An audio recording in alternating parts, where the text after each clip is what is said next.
We all know the moving parts of the Marvel Cinematic Universe can be confusing, but we also love the effect of this complex world building. As excited as we are for Spider-Man Far From Home, we admit we're also looking forward to trying to figure out some clues about Avengers Endgame based on the trailer. We'll go over the trailer and see if we can find some insight about what we can expect from the next highly anticipated film in the Avengers franchise.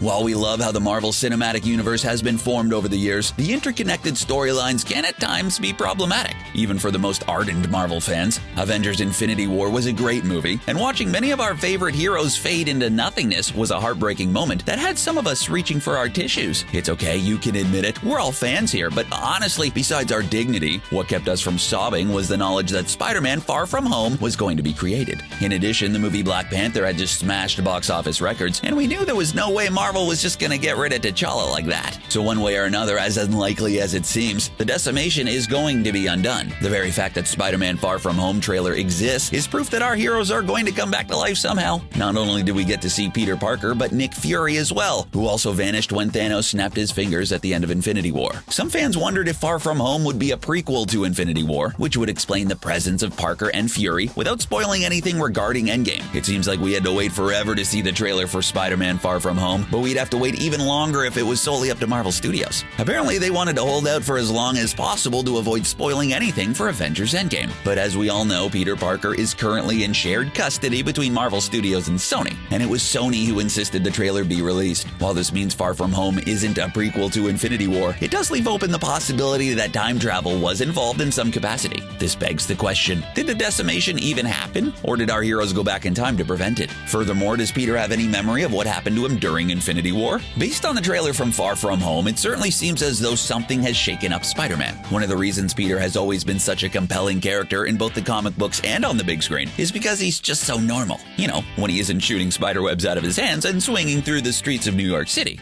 That kind of normal. During Spider-Man Homecoming, there was a lot of conflicts at play. We saw Peter trying to stop an arms dealer and figure out his supersuit, but he also had a whole host of relatable problems, like trying to ask a girl to a dance and finding a decent churro. The balance between normal life and being a superhero is one audiences find compelling, and it's why we enjoy Spider-Man so much. At the end of Homecoming, Peter was offered the chance to become a full-fledged Avenger, but he turned it down. He realized that he needed to work on his work-life balance before he became an Avenger, which was both a surprising and responsible choice. There's a quote about responsibility, I forget it though. But we all know Peter can't stay away from the life of a crime fighter for long. Even before he was offered the chance to be an Avenger, we saw Peter struggle between his normal life and his costumed one. His hero, Tony Stark, had chastised him thoroughly in addition to repossessing his suit, and his enemy the Vulture had threatened to leave him well enough alone. It would have been easy to just enjoy his dream date and have a good time at the dance, but Peter couldn't bring himself to do it. Yet during the Far From Home trailer, we see Peter leave his Spider-Man suit behind when he heads off to Europe. We understand wanting a break, but not even bringing your suit along as backup shows that Peter truly had every intention of leaving his superhero identity behind. What could have happened to make Peter so anti-superhero? To answer this question, many fans point to the events of Iron Man 3. Tony Stark may be a wealthy narcissist, but even he's capable of feeling fear. During Avengers Age of Ultron, he admits to being positively terrified of what went down during the Battle of New York. Fighting humans with malicious intent is one thing, but seeing the sky torn open and aliens raining down on the city was quite another. During Iron Man 3, it becomes apparent that Tony's dealing with some serious issues. He can't manage to get a good night's sleep, and he's prone to anxiety attacks, as he describes them. Fans even wonder if he's developed post-traumatic stress disorder or PTSD from his time as Iron Man. While watching Peter Parker during the Spider-Man Far From Home trailer, we couldn't help but think of the way Tony behaved during Iron Man 3. He seemed less like he simply wanted to get away for a while and more like he wanted to get away from something terrifying. Sure, his final fight against the Vulture was tough, we're not denying that, but the scene where Peter was trapped under a pile of rubble absolutely broke our hearts, and we cheered when he was able to finally break free. At the very end of the movie, he appeared to be in good spirits and seemed content to spend his time being the friendly neighborhood Spider-Man we've all come to know and love. But just consider what happened to the poor kid during Infinity War, and we're not even talking about his final scene. He was fighting unimaginable horrors and seeing powers the likes of which he'd never witnessed before. There's nothing like facing Thanos and a handful of Infinity Stones to make yourself feel like a puny human, and that's exactly what Peter experienced during the movie. Tony Stark is a pessimistic, privileged adult, and even he was traumatized by the things he'd experienced over his superhero career. Peter is a fresh-faced, cheerful guy who is nowhere near as well prepared as Tony when he tried to save half of all life in the universe. And as much as we hate to talk about it because it's just so sad, there's the part where Peter actually died. Even if he got better, that still has to be incredibly traumatic, and some fans believe that, because of his spidey sense, Peter knew his death was coming and the buildup was clearly terrifying for him.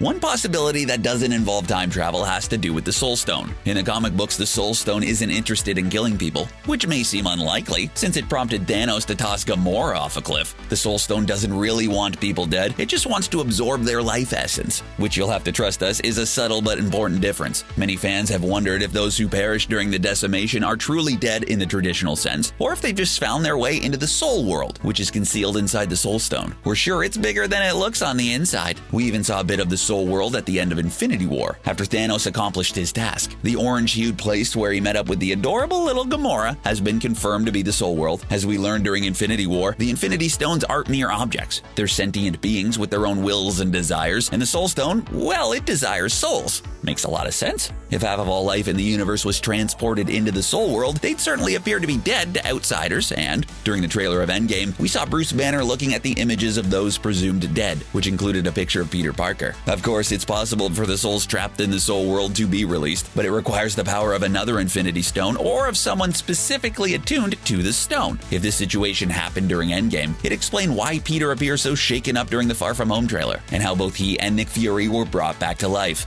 It seems as though Fury also knows about what went on during Infinity War and Endgame. Although he's been keeping a low profile lately, there was a time when Fury was a huge driving force for the events in the MCU. He was the one who came up with the Avengers initiative, which he felt would be necessary to deal with certain threats. We have a feeling that a monstrous alien creature collecting all of the Infinity Stones and destroying half of the life in the universe definitely falls into that category. Yeah? What happened during Infinity War was precisely what Fury was thinking about when he first approached Tony Stark way back in the first Iron Man movie. After the events of Captain America: The Winter Soldier, Fury had faded into the background of the MCU for the most part. He would appear every now and then to help out our heroes, but he hasn't been a major MCU player for quite some time. That being said, in Spider-Man Far From Home, it's clear Fury is stepping up in a huge way. He's seeking out a new hero, and he didn't come unprepared. In the trailer, we see Spider-Man rocking some different outfits, including a black stealth suit and a black and red number featuring the classic underarm webbing. That's perfect right there. Mysterio's on the move in Europe, but we doubt Fury would go through all this trouble to recruit a single superhero just to deal with an up-and-coming villain. In the comic books, Quentin Beck molds no small part of his supervillain persona on Spider-Man. He wants to take out Spider-Man specifically and develops his various gadgets and gizmos with this express purpose in mind. But clearly things are different in the Far From Home trailer because Mysterio is wreaking havoc in Europe, and if he was trying to lure out Spider-Man, one would think he'd be causing trouble in New York City. It seems as though Mysterio's origin story will be quite different than it is in the comics, and we can't wait to learn more about it. Is that Jake Gyllenhaal? Yep, that's awesome. But regardless of Mysterio's MCU origins, the fact remains that Spider-Man has no previous connection with this character, so there's no reason Fury would be seeking him out specifically in order to combat Mysterio, and there must be something larger at play here. Could Fury be trying to recreate the Avengers initiative? If so, what does that say about the fate of the former members of the Avengers? Many fans believe that some of our favorite heroes won't survive the events of Avengers Endgame, and there are various theories about who will perish and how. Two of the most popular characters everyone thinks will die during Endgame are Tony Stark and Steve Rogers, and in the Far From Home trailer, we saw a couple things which could have hinted that Tony's no longer alive. Of course, we didn't see Robert Downey Jr. in the Far From Home trailer, but that isn't really saying much. He was never scheduled to appear in the movie, and we've known this for quite some time. Let's talk about a couple of other clues which make fans believe Endgame might mean the end of Iron Man. When Happy shows up with an oversized novelty check for hundreds of thousands of dollars, it bears the signature of Pepper Potts, not Tony Stark. There's also that longing way Peter looked at his Spider-Man suit while packing for his trip, and finally, there's the rather unhappy thing Happy said to Peter about having to be alone. Even if Peter chose not to become an official Avenger, would he really be alone if Tony was still alive? He couldn't even get Tony to return his phone calls during Homecoming, yet he showed up to help Peter out when he was in trouble. If Tony Stark is gone and the decimation took place before getting reversed, this would perfectly explain why Fury's on the move again and looking for recruits. If he really just wanted to take down Mysterio, why wouldn't he have gone to Tony for help instead of trying to get a teenage superhero to help him out? This could not only have implications for what happens during Endgame, but what'll happen in the future of the MCU. If Fury's trying to put a new team of superheroes together, that's something we definitely would like to see, and could be a way of incorporating some new characters into the MCU. Obviously, if some of our heroes die or stay dead during Endgame, it's gonna be very sad, but it could make way for all sorts of new characters and adventures to take place in the MCU. Now that you've heard about some possible Avengers Endgame implications in the Spider-Man Far From Home trailer, what do you think's going to happen in the fourth Avengers movie? Do you agree with us? Let us know in the comment section below, and don't forget to subscribe to CBR for more MCU content. Thanks for watching.